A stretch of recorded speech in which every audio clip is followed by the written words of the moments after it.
Hi, I'm Amanda from iambaker.net, and I'm gonna make a fun recipe for you today. It's basically a sugar cookie with some pink frosting. I've heard it's a lot like a swig cookie, but I've never actually had a swig cookie, so I can't testify, and I'm not gonna call it that. I'm just gonna call it a beautiful little sugar cookie with pink frosting. I think that sounds just as good, right? Let's dive right in. We're gonna start with butter in this sugar cookie recipe. We're gonna add granulated sugar, and now I'm going to add confectioner's sugar, and I'm gonna turn my mixer on low and let those ingredients come together. And as these ingredients are coming together, I'm just gonna drizzle in a little bit of our oil. And once that oil is incorporated, then we'll go on and add our eggs. We want 3 total eggs in this recipe.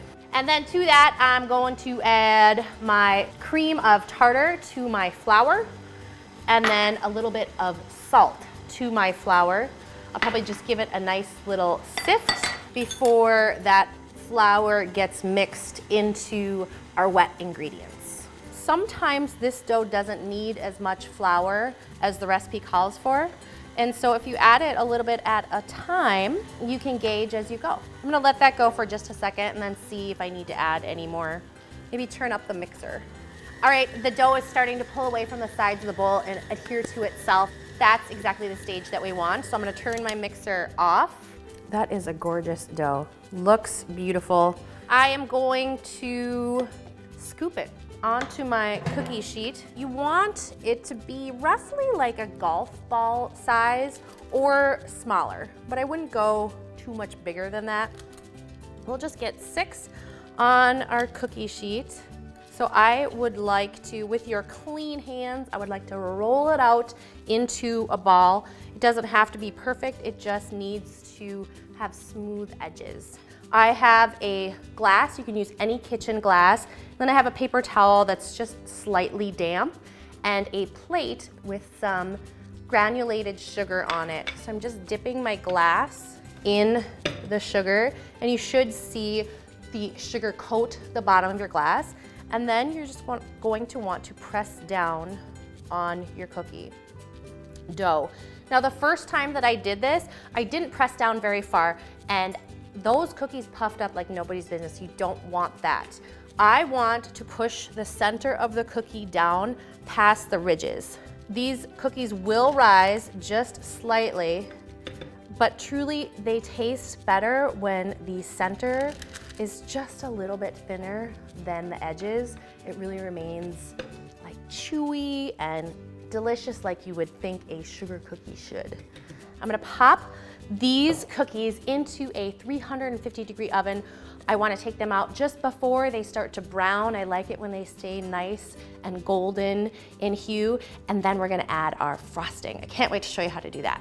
I baked all my cookies up and they are nice and cool. I want to make sure they're definitely at least at room temperature before frosting them. But now is definitely the fun part when we get to make our frosting.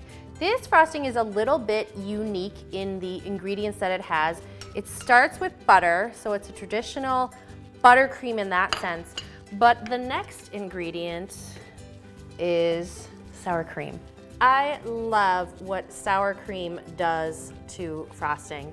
It's not bitter by any means, it just adds something like a tanginess that gets your lips smacking.